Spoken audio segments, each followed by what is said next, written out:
자, 오늘 살펴볼 하나님의 말씀 마태복음 25장 31절입니다.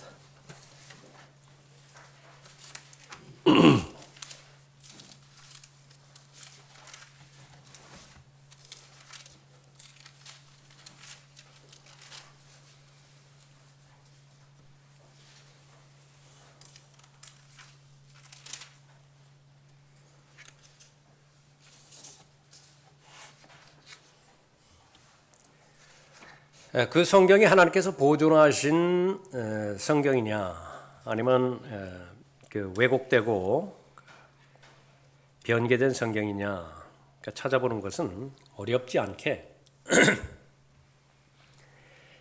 뭐 영어로 가고 헬라어로 가고 히브리어로 가고 그렇게 부산할 것 없이요. 로마서 8장 1절만 보면 됩니다. 로마서 8장 1절의 본문을 두 성경을 비교해 봐서 그것이 변개된 성경이냐 변개되지 않은 성경이냐 그것을 가려낼 수 있고요. 그 다음에 성경을 해석하는 데 있어서 올바로 해석하는 것이냐 해석하지 않는 것이냐 그것을 따르는 데 있어서는요. 마태복음 25장을 보면 됩니다. 아무리 탁월한 설교자이고 잘 가르치는 성경 교사이고 신학자이고 또 그 사람의 행동 거지가 윤리적이고 도덕적이고 타의 모범을 보유한다 하더라도 가장 결정적인 하나님의 예언의 말씀, 다시 말하면 마태복음 25장을 해석하는 데 실패했다. 그러니까 아무런 그런 그 사람이 인정받을 근거가 없습니다. 이것은 어떤 사람이 훌륭한 의사인 것이냐. 그러니까 제일 먼저는 의술입니다. 그 사람의 의료 기술이 있어야 돼요. 의료 지식이 있어야 됩니다. 또 임상 실험 결과를 가지고 있어야 되죠. 그 다음에 뭐 외모도 좋으면 좋고 또 인격도 그렇게 존경할 만하면 좋고 그러니까 그런 것이지요. 순서가 뒤바뀌어져 버리면 아무것도 아닙니다. 아무것도 아니에요. 그러니까 그런 면에서 마태복음 25장은 아주 매우 중요한 그런 부분입니다. 마태복음 25장에서 제일 먼저 그 처녀들의 비유가 있었고요. 두 번째로는 달란트의 비유가 있었죠. 오늘 살펴볼 이 부분은 비유가 아니에요.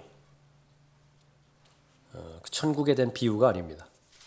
이것은 교리를 말하는 것입니다. 앞으로 일어날 역사를 말하는 것입니다. 예언이에요. 민족들의 심판이라고 하는 제목으로 그렇게 살펴보게 될 텐데 여기에서 좀 긴 부분이지만 읽을 때 우리가 관점을 가지고 읽어야 되는 부분, 어느 시기와 일어나는 이 사건이 일어난 장소는 어디냐. 다시 말하면 하늘에서 이 내용이 벌어지고 있는 것이냐 아니면 땅 위에서 벌어지고 있는 것이냐. 여기에 나오는 사람들이 있는데 그 사람들은 이제 세 종류의 사람이 나옵니다. 하나는 양에 해당되어지는 사람들 나오고요. 하나는 염소에 해당되어지는 사람들 나오고 또 하나는 형제들에 해당되어지는 사람이 나와요. 그 사람들은 도대체 누구냐?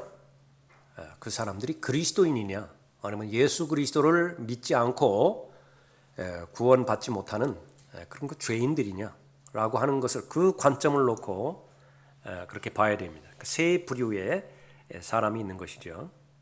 그런 그 부분들을 초점을 맞춰서 좀 길지만은 31절부터 그렇게 봅니다. 인자가 그의 영광 중에 오고 또 모든 거룩한 천사들이 그와 함께 오면 그때에 그가 그의 영광의 보좌에 앉으리니 그 앞에 모든 민족들을 모아놓고 마치 목자가 양들을 염소들에서 갈라놓듯이 그들을 따로 갈라놓으리라. 그리하여 양들은 그의 오른편에 염소들은 그의 왼편에 세워두고 왕이 그의 오른편에 있는 사람들에게 말하기를 오라 내 아버지의 복을 받은 자들아 세상의 기초가 놓인 이래로 너희를 위하여 준비한 그 왕국을 이어받으라. 이는 내가 굶주렸을 때에 너희가 먹을 것을 주었으며 내가 목마를 때에 마실 것을 주었고 내가 나그네였을 때에 대접하였고 또 내가 헐벗었을 때에 입혀주었으며 내가 병들었을 때에 문안해 주었고 내가 감옥에 갇혔을 때에 찾아와 주었음이라 하리라. 예수님께서 이런 적이 없죠. 그런데 이런 적이 있다고 말씀하십니다. 형제들이 이런 처지에 처한 것을 말씀하는 거죠. 37절에 그때의 의인들이 주께 대답하여 말씀드리기를 주여 언제 우리가 주께서 굶주리신 것을 보고 잡수실 것을 드렸으며 목마르실 때에 마실 것을 드렸나이까? 언제 우리가 주께서 나그네 되신 것을 보고 대접해 드렸으며 헐벗으셨을 때에 입을 것을 드렸나이까? 언제 우리가 주께서 병드신 것을 보았으며 또 감옥에 갇히셨을 때에 찾아 뵈었나이까? 라고 하리라. 그러나 왕이 대답하여 그들에게 말하기를 진실로 내가 너희에게 말하노니 여기 내 형제들 가운데 가장 작은 자 하나에게 한 것이 곧 나에게 한 것이니라 하리라. 형제들이 나왔죠. 그때 왕이 왼편에 있는 자들에게도 말하기를 너희 저주받은 자들아 내게서 떠나 마귀와 그의 천사들을 위하여 준비한 영원한 불 속으로 들어가라. 너희는 내가 굶주렸을 때에 먹을 것을 주지 아니하였고 내가 목말랐을 때에 마실 것을 주지 아니하였으며 내가 나그네 되었을 때에 대접하지 아니하였고 내가 헐벗었을 때에 입을 것을 주지 아니하였으며 병들고 감옥에 갇혔을 때에 문안오지도 아니하였느니라 하리라.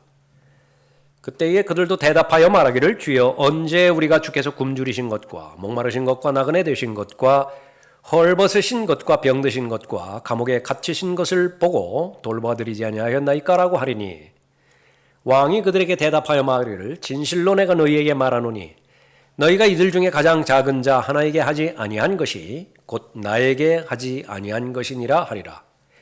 그러므로 이들은 영원한 형벌에 들어갈 것이라. 그러나 의인들은 영원한 생명으로 들어가리라 하더라. 자, 여기에서 제일 먼저 살펴봐야 될 것은 이 본문에 대한 잘못된 해석입니다. 그 성경을 잘못 해석함으로 인해서 스스로 저주 아래 들어가는 것이죠. 성경은 양날이 있는 칼이라 말하였습니다.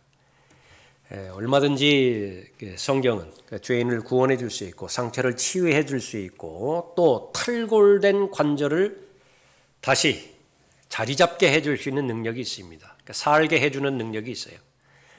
그 전제 조건은 하나님의 말씀을 존중하고 하나님의 말씀을 두려워하며 하나님의 말씀의 권위를 인정할 때에만이 그렇습니다. 최종 권위죠.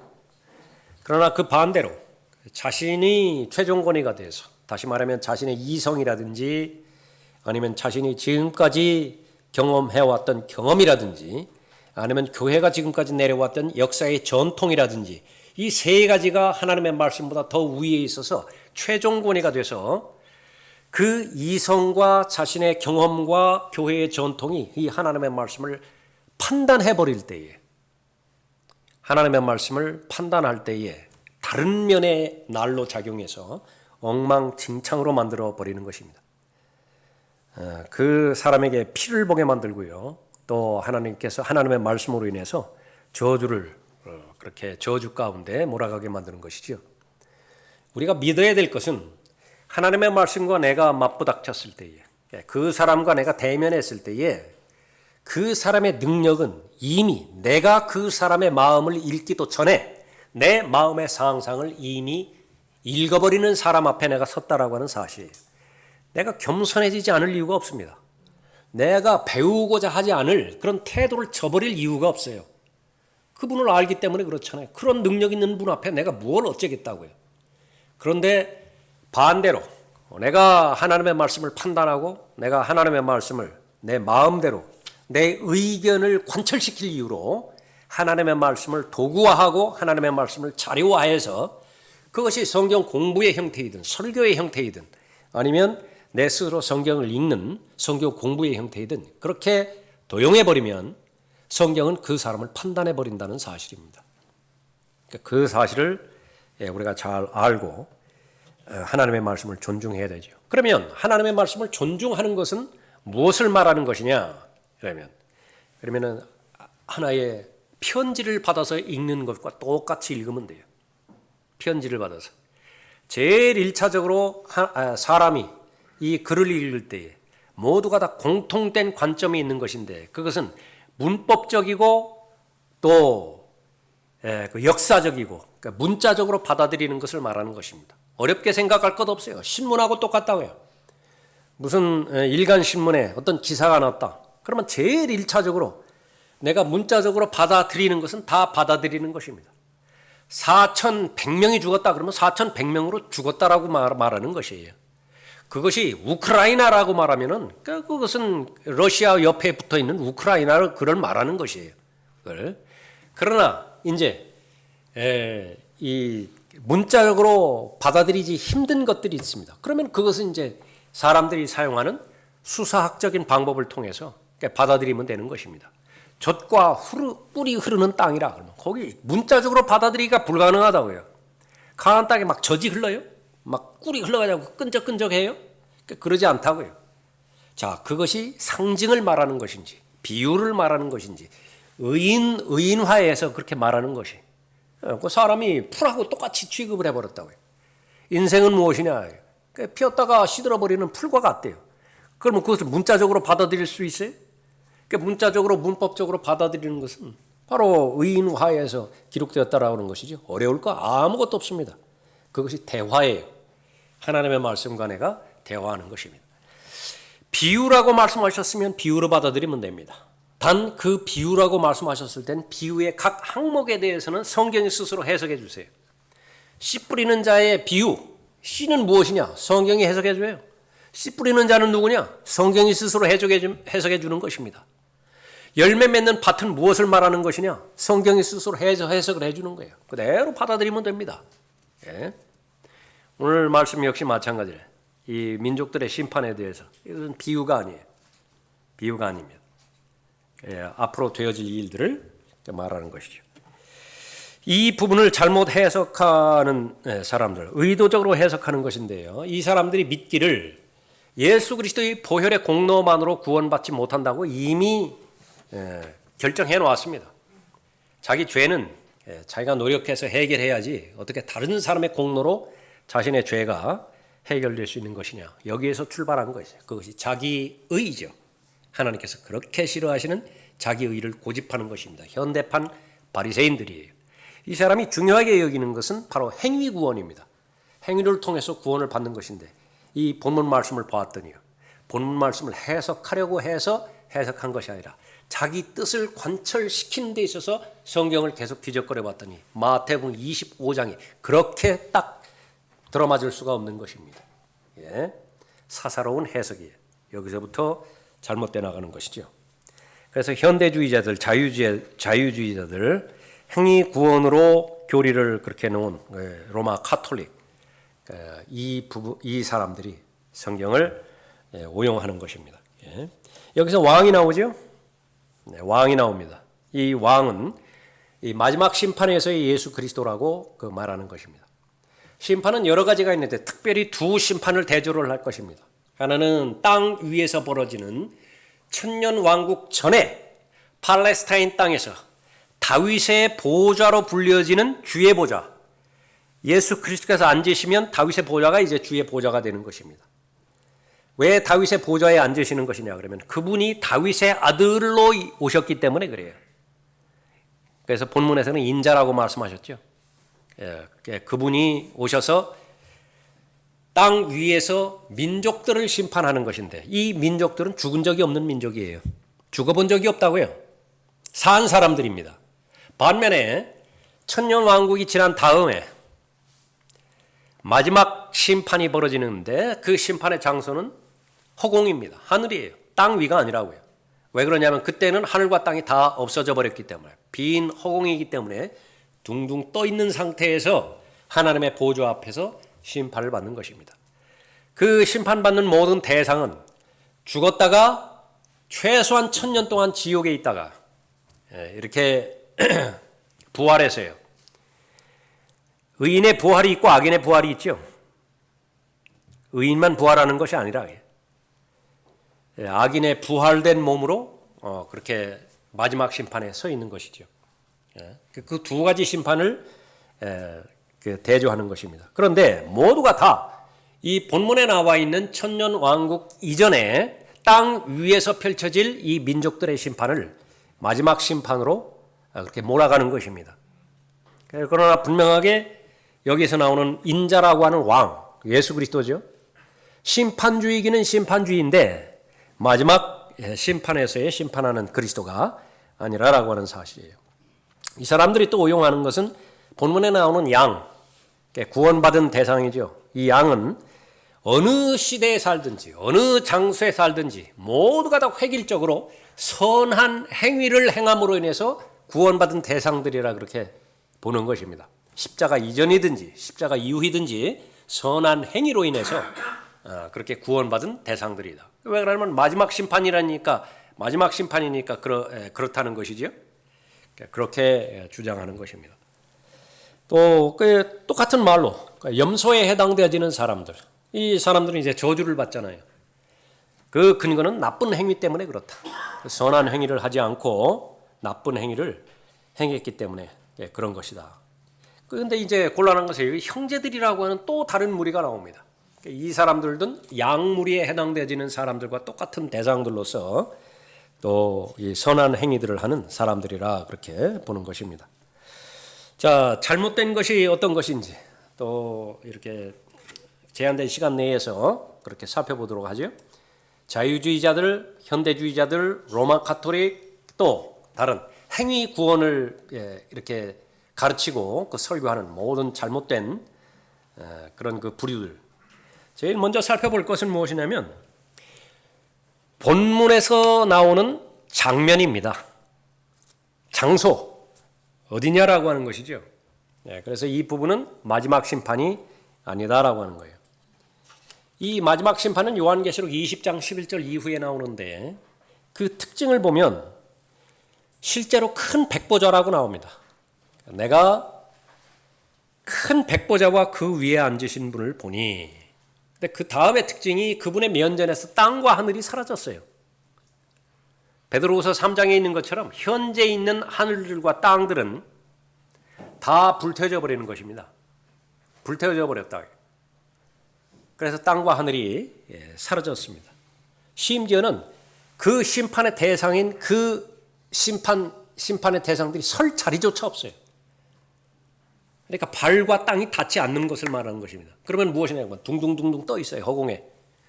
언제 떨어져 내려갈지 모르는 상황입니다. 아주 두려운 그런 자리이죠.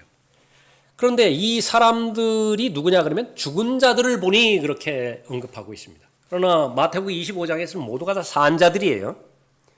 요한계시록 20장에서는 다 죽은 자들입니다. 작은 자나 큰 자나 하나님 앞에 서 있는데 무엇에 의해서 평가를 받느냐 그러면 펴진 책들에 의해서 평가를 받습니다.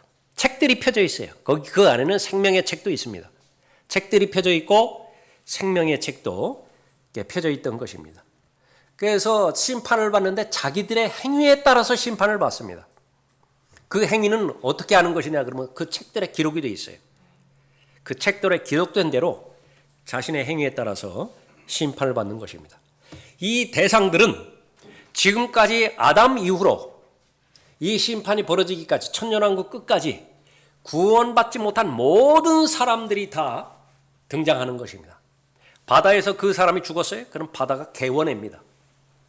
산에서 죽었어요? 역시 마찬가지예요. 산이 토해내요. 지옥에 있습니까? 지옥이 뱉어내요. 이 사람들을 다 뱉어냅니다. 다. 그래서 한 사람도 빠짐없이 구원받지 못한 대상들은 다 이 백보자에 서게 되어 있는 것입니다. 그래서 각자 심판에 자기 행위에 따라서 심판을 받게 되어지는데 최종적인 결론은 무엇이냐면 불못에 던져져요. 그것이 바로 둘째 사망이라 그렇게 언급하고 있습니다. 그러나 오늘 본문 말씀 읽었죠? 여기는 책들이 나오지 않습니다. 어떠한 책도 나오지 않아요. 그래서 이 두 심판은 다른 책입니다. 마지막 심판에서는 하늘과 땅이 없어지는데, 땅이 사라지는데 본문에서는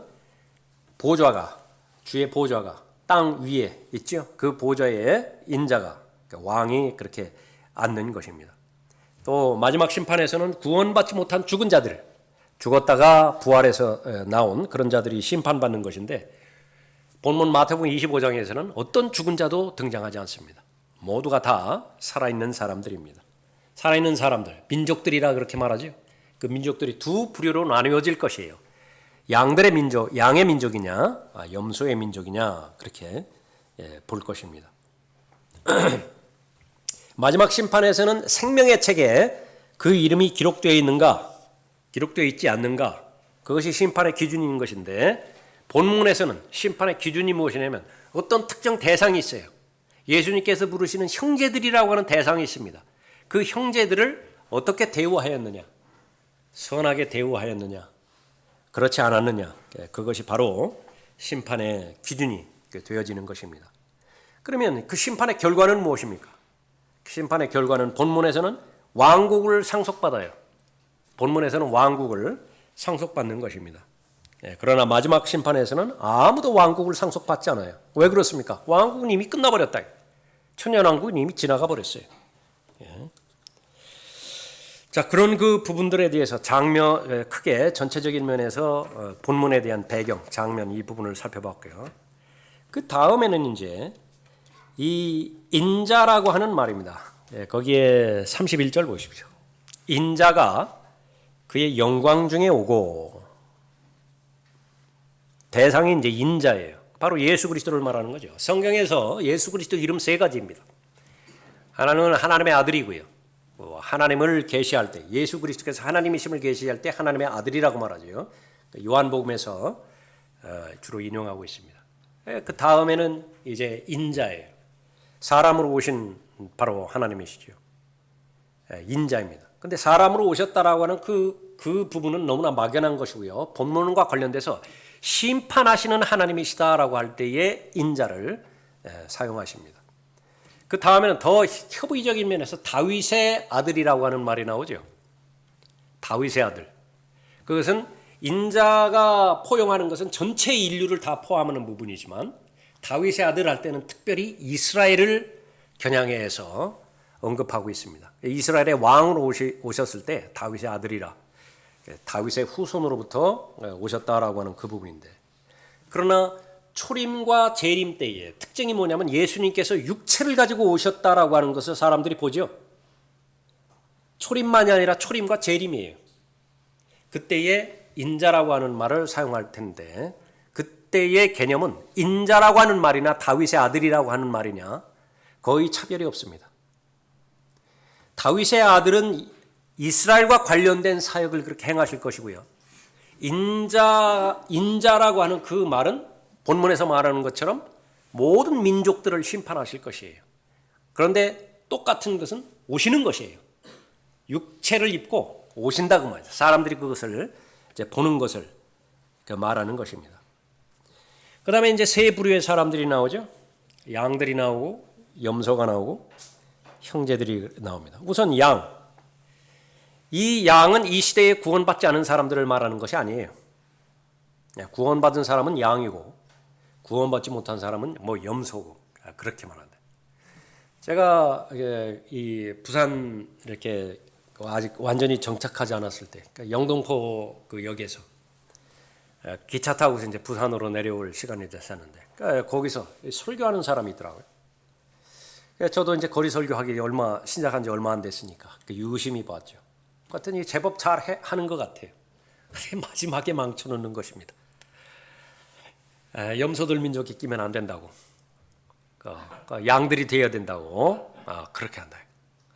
그냥 다 곱하기 제로 해버린 거예요. 그거는 그 부분에서 양. 그리스도인이 받는 심판, 그것은 성경에서 두 가지 나옵니다. 하나는 지금 현재 받는 심판이 있어요. 아들로서의 심판입니다. 구원받으면 하나님의 아들들이 되는 권세를 주시죠. 그 아들은 하나님과의 교제의 그 관점이 있습니다. 하나님과의 친밀한 교제. 그런데 그 교제를 방해하는 것이 범죄예요. 하나님 앞에 죄를 지으면 그 교제가 단절이 되어져 버립니다. 관계에는 이상이 없지만 교제는 끊어져 버려요. 그러면 빨리 하나님 앞에 자백을 해야 됩니다. 그러면 예수 그리스도의 보혈을 통해서 회복이 되어지죠. 그것을 계속해서 부지런히 해야 되는 것입니다. 그 심판을 게을리 해버리면 어떻게 됩니까?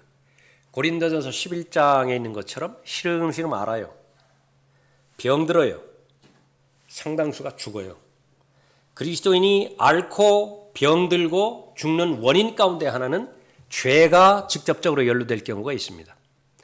물론 모두가 다 그리스도인이 앓고 병들고 죽는 그 모든 근본적인 원인이 죄가 아니라고 하는 사실은 여러분이 잘 알고 있지만, 그러나 여러분 자신에 대해서 스스로 판단할 때는 제 우선순위 1번이에요. 내가 지금 이렇게 힘이 없고 지금 이렇게 밤잠을 자지 못하고 지금 병이 치유되지 않고 그렇게 된 것은 내가 자백하지 않은 죄 때문에 그렇게 있는 것인가, 그걸 제일 먼저 확인하는 것이에요. 그러나 다른 사람에 대해서는 판단하지 마세요. 다른 사람에 대해서는 섣불리 판단하면은요, 스스로 정죄받는 것이에요. 그건 알 방법이 없어요. 그런 그 상태에서는. 또 하나의 판단은 이제 그리스도인이 받는 심판은 종으로서 받는 심판을 말하는 것입니다. 우리는 두 가지 신분이 있죠. 하나님의 아들이 되는 신분이 하나 있고, 동시에 그리스도를 섬기는 종으로서의 신분이 있습니다. 하나님을 섬기는 것입니다. 그러니까 부지런히 섬겼어요? 부지런히 섬겼습니까? 이제 이 부분에 대해서 결산이 있는데, 지금 당장 결산하지 않습니다. 지금 당장 심판하지 않아요. 언제 심판하는 것이냐? 그리스도의 심판석에서 결산을 받고 심판을 하는 것입니다. 게을리 섬겼어요? 예수 주인이 오는 것이 늦어지리라고 그냥 지레짐작했어요? 지금 심판받지 않아요. 그런 것들은 그러니까 모두가 다 모았다가 그리스도의 심판석에서 판단을 받는 것입니다. 본문은 그러한 그리스도의 심판석이 아니라고 하는 것이에요. 본문에서는 사람이 직접 불에 탑니다. 저주받은 자들, 그것이 바로 심판의 대상이에요. 그러나 그리스도인은 절대로 그리스도인 자체가 심판의 대상이 아닙니다. 그리스도인이 행한 일들이라, 그리스도인들이 행한 결과들을 심판받는 것이지, 그리스도인 자체가 불타는 것은 아닌 것입니다. 그것이 바로 은혜로 구원을 받았기 때문에 그런 것입니다. 이 시대에 구원받은 사람, 부활 때가 되어지면 바로 죄 없는 천사들이 되죠. 이렇게 인자가 올 때 영광 중에서 거룩한 천사들이 같이 오죠. 그때 이 거룩한 천사들 가운데 여러분이 있는 것입니다. 여러분이 구원받았다라고 한다면 같이 심판주로 그렇게 오는 것이지 심판의 대상이 되어지진 않는다라고 하는 거예요. 그리스도인이. 그 사실을 우리가 아는 것이고요. 또 하나 좀 중요한 그런 의미 들어가서 여기 의인들이라고 불러줍니다. 37절 보십시오. 그때의 의인들이 주께 대답하여 말씀드리기를 그렇겠죠. 그리스도인은 의인들이라고 이름하지 않습니다. 조금 전에 우리가 인자라고 살펴봤죠. 인자. 사도 바울은 한 번도 예수 그리스도를 인자라고 표현하지 않습니다. 마찬가지로 그리스도인들은 의인이라고 하지 않는 것입니다. 예수 그리스도의 의를 가지고 구원받은 사람이 그리스도인, 그렇기 때문에 자기 의로 구원받은 사람이 아니라라고 하는 것이죠. 그 다음에 여기 염소가 나오죠. 잃어버린 사람들입니다. 이 사람들은 무엇 때문에 이렇게 저주를 받았나요? 어떤 잘못을 저질렀기 때문에? 아무런 잘못도 하지 않았어요. 뭐 도둑질한 것도 아니고, 뭐 사기친 것도 아니고, 사람 죽인 것도 아니에요. 아무런 잘못도 하지 않았다. 그런데 마땅히 해야 하는 것을 하지 않았습니다. 그것은 무엇이냐 그러면 바로 예수님께서 형제들이라고 부르는 자들을 선대하지 않았던 것입니다. 이들의 운명은 어디에 됐냐 그러면 바로 영원한 불 속으로 들어가게 되어지는 것이죠. 이 사람들, 염소에 해당되는 사람들, 죽었다가 부활한 사람들이 아니라고 우리가 살펴봤었죠. 이 사람들은 예수 그리스도를 거부했기 때문에 불못에 들어가는 것이 아닙니다. 예수 그리스도의 보혈을 신뢰하지 않았기 때문에 지옥에 가는 것이 아니에요. 또 은혜의 복음을 거절했기 때문에 저주받는 것이 아니라, 그러니까 그런 부분들이 분명하기 때문에 로마 카톨릭이 너무 좋아합니다. 행위 구원을 설명하는 데 있어서 너무나 적절하기 때문에 그런 것이죠. 그러니까 이 사람들이 구원받지 못한 이유는 바로 본문에 나와 있는 형제들을, 예수님께서 형제들이라고 말하는 사람들을 섬기지 않은 것으로 정죄 받은 것입니다. 이 시대는 어떤 사람들이 정죄받나요? 예수 그리스도를 믿지 않았다면 이미 정죄받은 것이에요. 예수 그리스도는 구주로 오시죠. Savior. 주님으로 오십니다. 구원을 위해서 오시는 거예요. 근데 구원에는 두 가지가 포함이 되어 있습니다. 하나는 그 구주를 영접하는 자들은 그야말로 구원해 주시고요. Delivery. 사랑하는 아들의 나라로 옮겨가는 것이에요. 거부하는 자에게는 심판을 내립니다. 그 심판도 구원의 일부분이에요. 심판도 구원의 일부분이라요. 그래서 예수 그리스도가 오셨을 때는 두 가지로 다 나뉘어지는 것입니다. 하나는 영생을 얻는 사람들이 있고 하나는 이미 정죄받은 사람이 있다. 요한복음 3장 36절에 의해서. 그러나 본문에 나와 있는 이 사람들은 예수 그리스도의 보혈을 믿지 않았기 때문에 구원을 잃어버린 사람들이 아니다라고 하는 것입니다. 그 다음에는 이제 세 번째로 양이 나왔죠. 염소가 나왔죠. 이번에는 형제들이라. 예수님께서 이 내 형제들이라고 부르는 이 사람들은 유대인의 남은 자들입니다. 대환란 때 유대인의 남은 자들이라. Jewish remnant.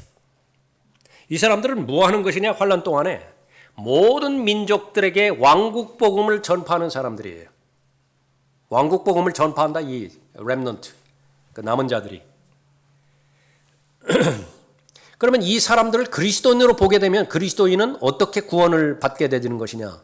이미 감옥에 있는 사람들 있죠. 여기에 한 예장에서 감옥에 가 있는 사람들이요. 그 사람들이 그리스도인이라는 거예요.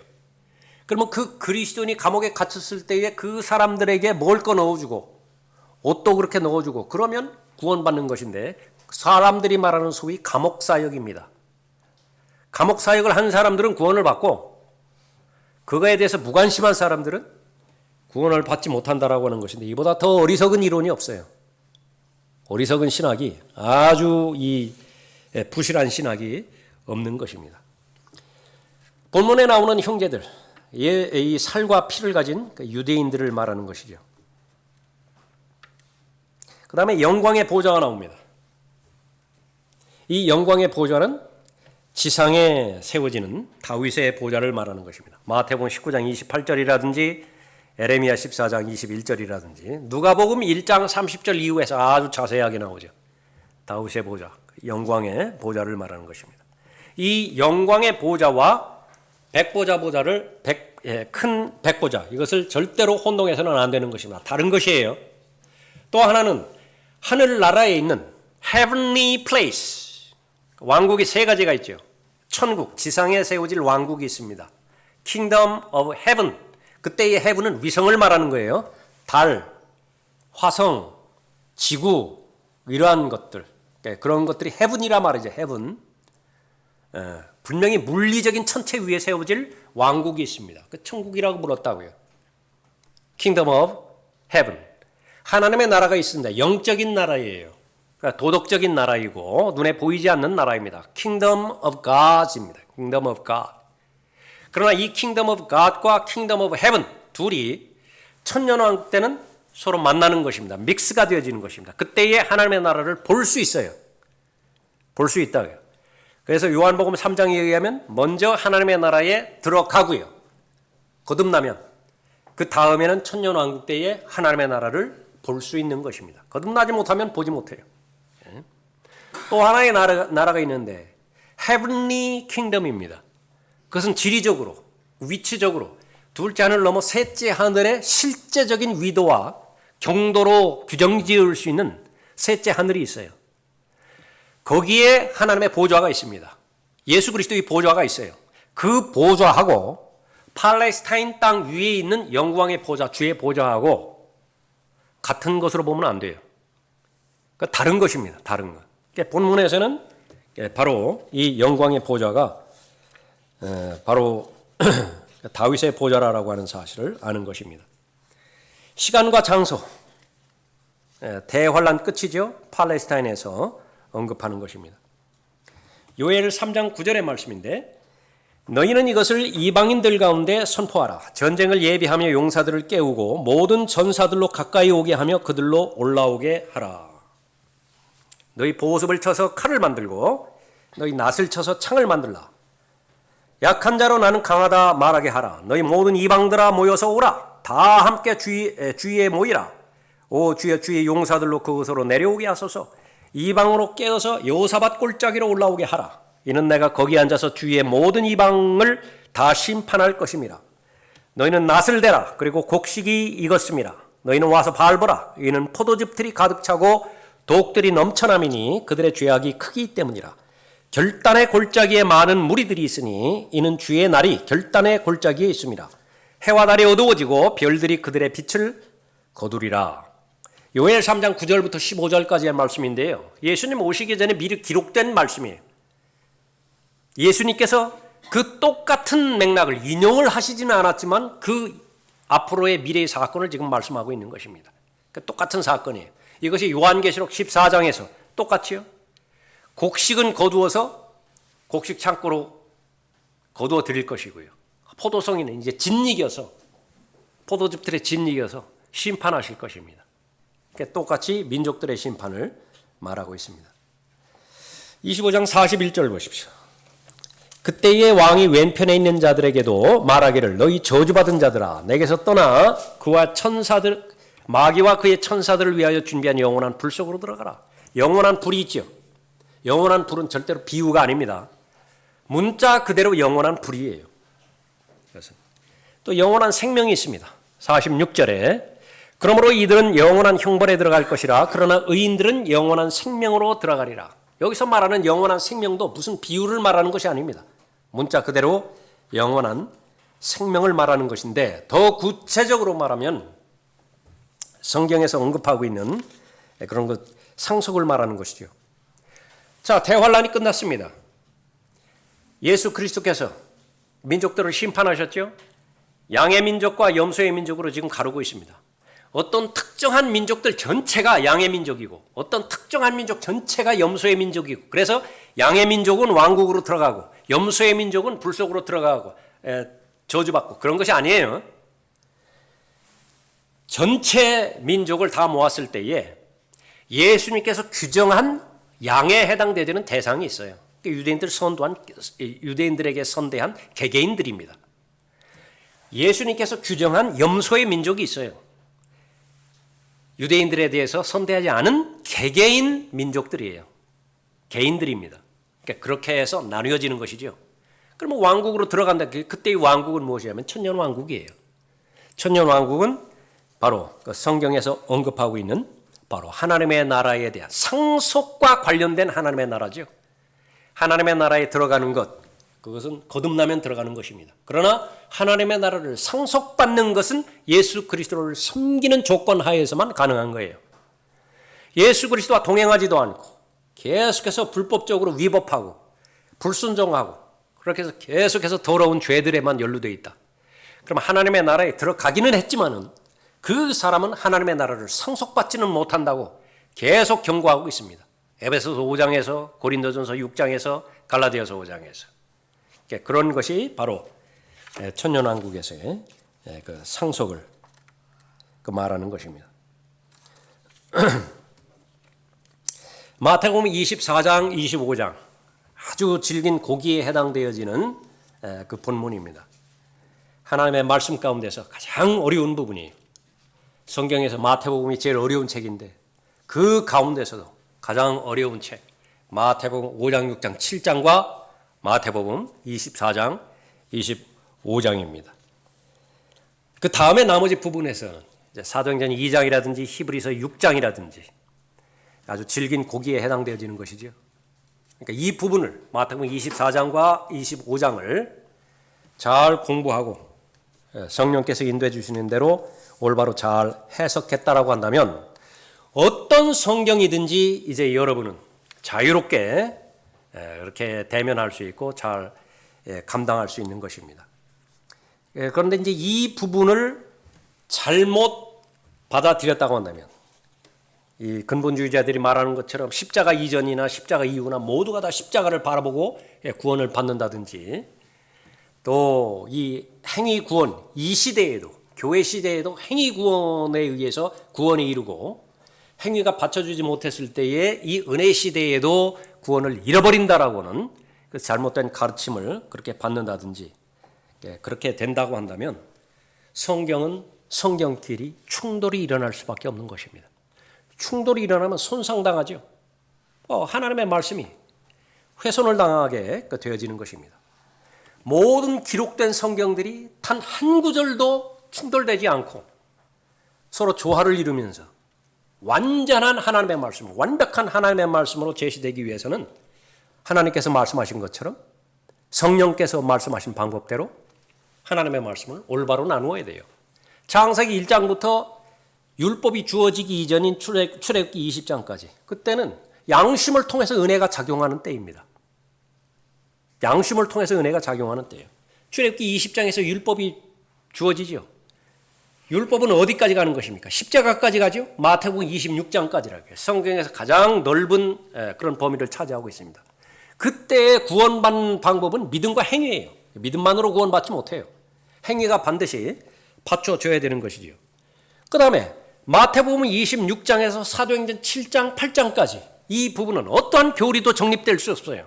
과도기이기 때문에 그렇습니다. 과도기이기 때문에 그 마태복음 26장부터 사도행전 8장까지는 교리를 수립하면 안 되는 것이다. 이게 변환의 중간 기간이기 때문에 그런 것입니다. 사도행전 8장에서 누가 구원받죠? 사도행전 8장에서 이방인이 구원받는다. 이방인이. 그거는 여러분이 받는 구원과 똑같은 것입니다. 그 이방인의 구원부터 시작해서 히브리서 바로 전까지, 그것은 바로 교회 시대죠. 교회 시대에 믿음으로 인해서 은혜가 작용되어지는 때입니다. 믿음만으로 구원을 받아야 돼요. 믿음만으로 그 은혜로 구원이 유지가 되어지고 보장되어지는 것이죠. 대환란이 있습니다. 일반 서신이라든지 히브리서에서 요한계시록 20장까지 조금 전에 살펴봤었죠. 그때까지 역시 마찬가지로 율법이 회복되어지는 시기이기 때문에 믿음과 행위가 있어요. 그때는 복음을 믿는 것만으로 부족하고 계명을 지켜야 되는 것입니다. 그래야 은혜가 작용되는 것입니다. 구원이 유지되어지는 것이라. 그 다음에 이제 요한계시록 20장에서부터 21장, 22장 넘어가면 어떻게 돼요? 그것은 아담이 죄짓기 이전의 상태하고 돌아가는 것입니다. 아담이 죄짓기 이전에 영원히 살려면 어떻게 되죠? 행위 하나만 있으면 돼요. 행위. 믿음도 필요 없다. 모든 것이 다 보이고요. 하나만 하지 않으면 된다. 그거 먹지 말라는 거 안 먹으면 돼요. 그 다음에 이제 20장 이후에서는 어떻게 됩니까? 하나만 하면 돼요. 하나만. 뭐 하면 됩니까? 생명나무 먹기만 하면 된다. 그리스도인은 해당되지 않아요. 그리스도인은 생명나무를 먹음으로 인해서 영생이 유지되어지는 사람이 아니라 이미 그로부터 훨씬 전에 생명나무가 아니라 죽은 나무로부터 구원을 얻었죠. 십자가입니다. 저주받은 나무. 그 저주를, 내가 받아야 되는 저주를 예수 그리스도께서 저주받으셨다는 사실을 내가 믿고 감사함으로 받아들이면 그때부터 영원히 시작되는 것이다. 자, 이 사실을 내가 성령께서 가르쳐 주시는 사실을 알고 성경 어디를 본다 하더라도 단 한 구절도 충돌되지 않습니다. 전천년주의자가 되지 않으면 실제적으로는 영적인 미치광이가 돼요. 해석 자체가 불가능합니다. 어느 곳에서는 은혜로 구원받았다라고 말하고 어느 곳에서는 죽은 믿음은 행함이 없는 믿음은 죽은 믿음이라고 하고, 그러니까 둘 다 하나님의 말씀으로 갖추기 위해서 한 곳은 변경을 시켜야 되겠죠. 그러니까 한쪽은 문자적으로 받아들이고 어느 쪽을 문자적으로 받아들입니까? 은혜로 구원받는다라고 하는 것은 문자적으로 받아들이는 거예요. 문맥적으로, 문법적으로 받아들인다. 그러나 행함이 없는 믿음은 죽은 믿음이라 거기는 고쳐요. 비유적으로 해석할 수밖에 없습니다. 영화시킬 수밖에 없죠. 정직하지 못한 것이 그것은.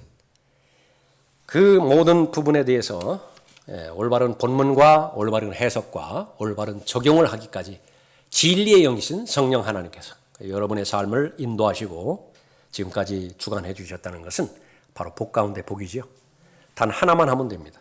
여러분이 정직하셨다고요. 지금까지 하나님 말씀에 대해서 여러분의 생각과 또 여러분의 미리 여러분의 형성된 편견, 그런 것을 주장하지 않았어요. 다 버렸습니다. 다 버렸어요. 그리고 하나님께서 무엇을 말씀하시는지 액면 그대로만 받아들였죠. 그것이 바로 진리의 지식에 이르게 하신 것입니다. 시간이 좀 지났네요. 다 같이 일어나시겠습니다.